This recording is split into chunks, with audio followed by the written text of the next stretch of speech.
ક્યાંથી લીધું, કેટલા રૂપિયાનું લીધું. જાવ ને એટલે મન પ્રેમથી દ્યો, આની જેમ નહીં કે બ્લોગ બનાવતા ને એક્ઝામ દેતા.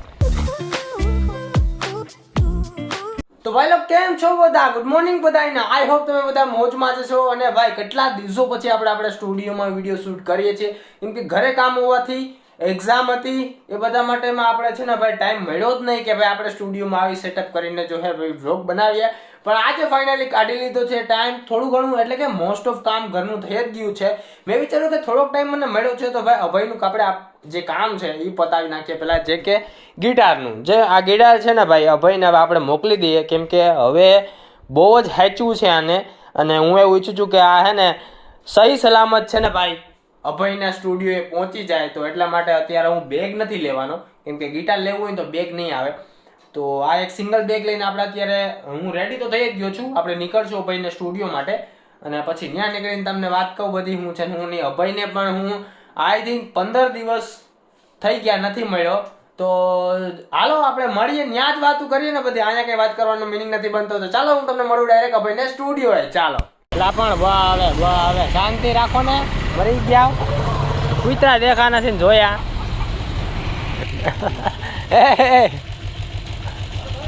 પારેલા છે તારા. તો ભાઈ એમાં થયું એવું કે ભાઈ ગિટાર મૂકી આવ્યો છું. હવે આપણે જાવ, આપણે સ્ટુડિયો નથી જવાનું, આપણે જવું હાઈવે ત્યાં બેસીશું. એટલે ભાઈ પાણીયારી ના બહુ સેવા સમજો. પેલો કૂતરો આવ્યો ને તો બહાર આવી ભઈને પાછો અંદર કરી ગયો.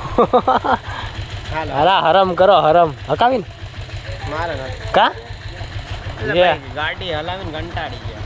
હાલ બે તો. સો ભાઈ ગાઈઝ આ હવે આ સ્ટુડિયો નથી, આ છે આપણો હાઈવે.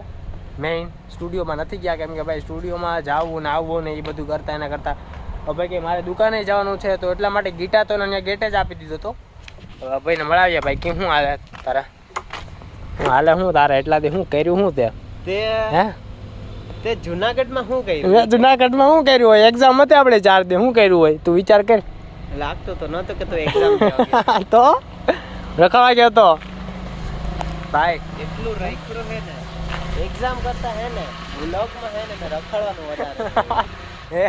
એક્ઝામ નું હે ને ખાલી નામ હતું ને ઘેર ધોઈને એક ચમલે. એ તો આ કહેવાય એવું માંગે છે કે તારા વ્લોગ આવતા હતા એટલે તું એક્ઝામ ભરવા નહોતો ગયો. તો ભાઈ એમાં એવું હતું કે વ્લોગ તો આપણે અડધી કલાક બને હોય તો. મારે એક્ઝામ હતી ને જુનાગઢમાં તો 7 કે 4 દિવસ વ્લોગ નહોતા આવ્યો. 10 દી નહોતા આવ્યા. 4 દિન ની ક્યાં કરે તું? હા તો 10 દી મને તો એટલા દી યાદ છે. મને યાદ છે કે 10 દી તો તું ગાયબ જ હતો એક્ઝામ હતી ત્યાંની. ભાઈ એક્ઝામ દેવા જાવ ને એટલે મન પ્રેમથી દ્યો, આની જેમ નહીં કે બ્લોગ બનાવતા ને એક્ઝામ દેતા. એટલે આ ભાઈ મેં ખરેખર એવું કર્યું.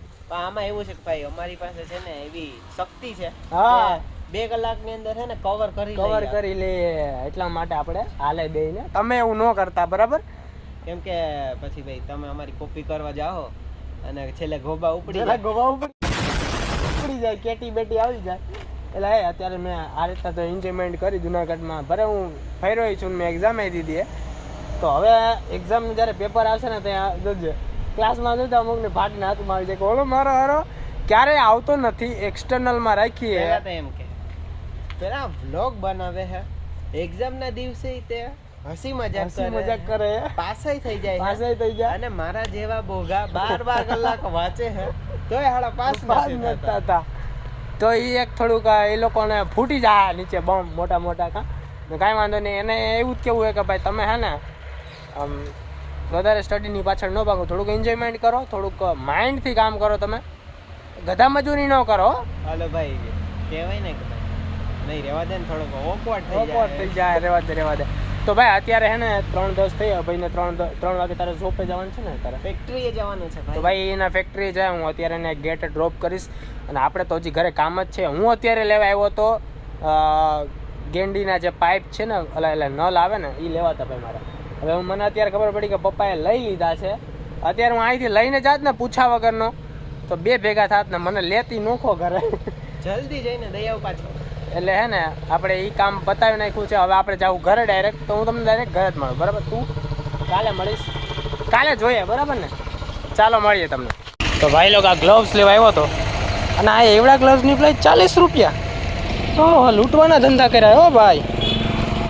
હાલો ભાઈ, જલ્દી ફિટિંગ ચાલુ. હા છે નલ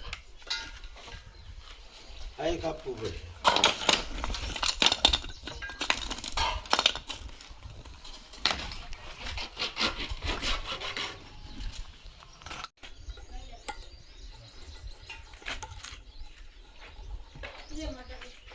તો મિત્રો આપણે ફ્રેશ થઈ અને આપણે સ્ટુડિયોમાં આવી ગયા છે. અને ભાઈ મારે તમને એક વાત કહેવાની છે કે તમને જે મારા બ્લોગ્સ આવે છે ને એ તમને પાછળનું બેકગ્રાઉન્ડ બ્લર હોય તો ગમે છે કે બ્લર વગરનું ગમે છે. જો અત્યારે બ્લર વગરનું છે તો તમારા ઉપર ડિપેન્ડ કરે તમે કયો વધારે જોવા માંગો છો. આઈ થિંક બધા છે ને બ્લર વગરનું જોવા માંગે, પણ હું તમારી તરફથી મારે આન્સર જોઈએ કે ભાઈ કમેન્ટ સેક્શનમાં તમને વધારેમાં વધારે કમેન્ટ કરજો કે તમારે કઈ રીતનો બ્લોગ જોઈએ, એટલે કે પાછળ બ્લર બેકગ્રાઉન્ડ જોઈએ કે નોર્મલ ક્લીન બેકગ્રાઉન્ડ જોઈએ. ઓકે.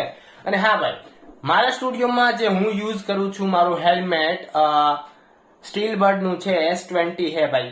તો ઈ ઘણા લોકોને ભાઈ ગમ્યું છે.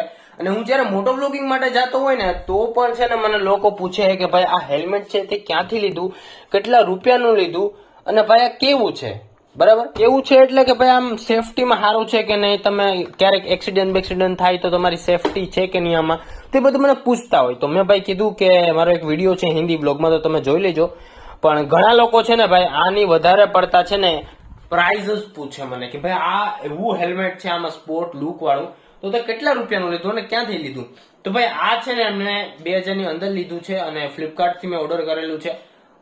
જો તમારે જોતું હોય તો મારો હિન્દી બ્લોગ ચેનલનો જે વિડીયો છે ને આનો અનબોક્સિંગનો એ 19,000 પહોંચવા આવ્યો છે. 19,000 વ્યૂઝ આવ્યા છે, સારો સપોર્ટ મળ્યો છે એ વિડીયોમાં. તો મારા ખ્યાલથી આ જે હેલ્મેટ છે ને હું અત્યાર સુધી યુઝ કરું છું ને ભાઈ 3 મહિના થઈ ગયા છે મારે, તો બેસ્ટ લાગ્યું છે હેલ્મેટ. આ હેલ્મેટ બધાની ચોઈસ છે ભાઈ કે છે ને આ હેલ્મેટ મારી પાસે હોય ભાઈ, ઘણા લોકોના ડ્રીમ છે. તો મારા ખ્યાલથી તો છે ને આ હેલ્મેટ બેસ્ટ છે ભાઈ. બજેટના થ્રુ પણ બેસ્ટ છે, ક્વોલિટી પણ આપે છે એવું નથી, ક્વોલિટી આપે છે. અને ભાઈ લુકિંગ વાઇઝ તો કઈ કહેવા જેવું છે જ નહીં ભાઈ. તો બજેટમાં છે, જો તમારે લેવું હોય તો લઈ શકો છો ભાઈ. અને હા, મારા તરફથી બેસ્ટ રિવ્યુ છે આના, મને મસ્ત લાગ્યું છે હેલ્મેટ. મને આના સિવાય બીજું કોઈ હેલ્મેટ ગમ્યું એટલે મેં આ લીધું છે ભાઈ. મારો બજેટ પણ 2 થી 3,000 નો હતો, પણ મને 2000 ની અંદર મળી ગયું તો મારો થોડો ઘણો ફાયદો પણ થઈ ગયો. અને મોટો બ્લોગિંગ માટે પણ આ યુઝફુલ છે, કેમ આ છે ને એના માટે પરફેક્ટ છે મોટો બ્લોગિંગ માટે.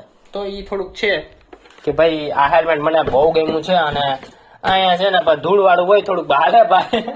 પછી આના જે ગ્લવ્સ છે, અલગ અલગ બધી વસ્તુ છે, એ મેં ક્યાંથી લીધી એ પણ તમારે જો જાણવું હોય તો મને કમેન્ટ કરો. હું ભાઈ બધી કમેન્ટના છે ને આન્સર આપું છું. તમે કમેન્ટ કરશો ને તો મારો જવાબ આપશે, મારો રિપ્લાય આવશે.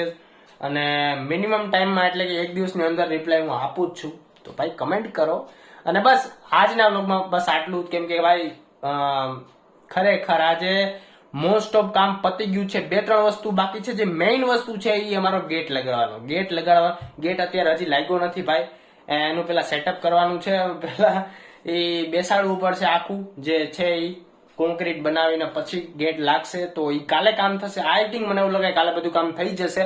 તો આજના માટે બસ એટલું. મળીએ નેક્સ્ટ અને ઇન્ટરેસ્ટિંગ વ્લોગમાં. Thank you so much for watching. આવા નવા મસ્ત અને મજેદાર વ્લોગ્સ તમારા માટે લાવતો રહીશ. અને હા, થોડો ઘણો સપોર્ટ તમે કરજો, મારા તરફથી બેસ્ટ આવશે. તો મળીએ નેક્સ્ટ વ્લોગમાં. બાય.